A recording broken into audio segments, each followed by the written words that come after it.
Tell me when. You're ready. Right. Mr. Davies, day 2 of sailing the boat.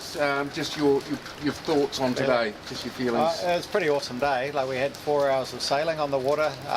For the range of conditions from initially it was kind of glassy, so then we had a slow build. So it was quite good to see what sort of breeze we could take off in. And it seemed to be around 7.5, 8 knots of wind, somewhere around there. Yep.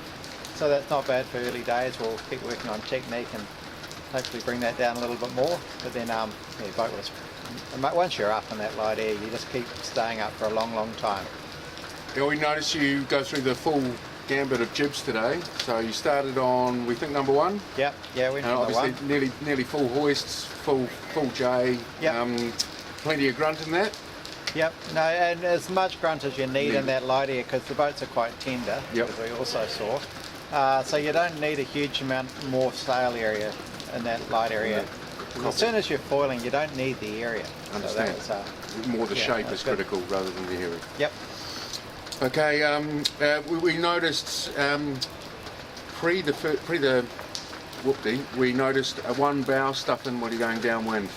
Yeah, we did one little bow stuff. The rudder decided to ventilate. No, it wasn't a vent. We're just trying different autopilots, and it went hard one way, so it was trying to sort of lift the stern and drive the bow. And that's what caused the sort of scurry in on the nose.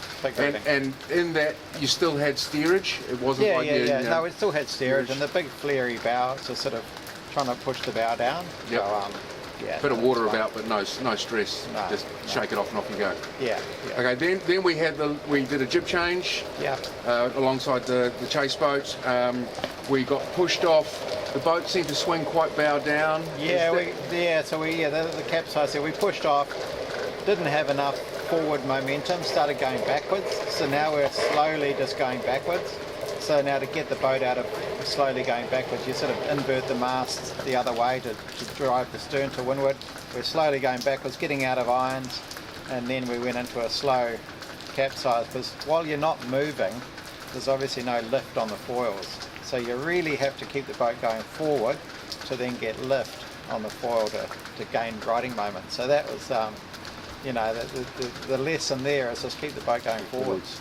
So at what kind of speed do you need to be generating, let's say, 300 kilos of righting moment? Yeah, well, the first thing is you just need to go forward so the rudder works, like every boat in the world. Yep. So you need to just generate a bit of momentum, and then you feel like you're in control. When you've got nothing, you're just drifting sideways.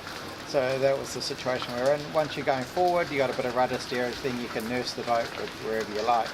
And then the rudder autopilot, that we set it to kick in at 8 knots. Prior to that, it's just at max flat. Yep. Get to 8 knots.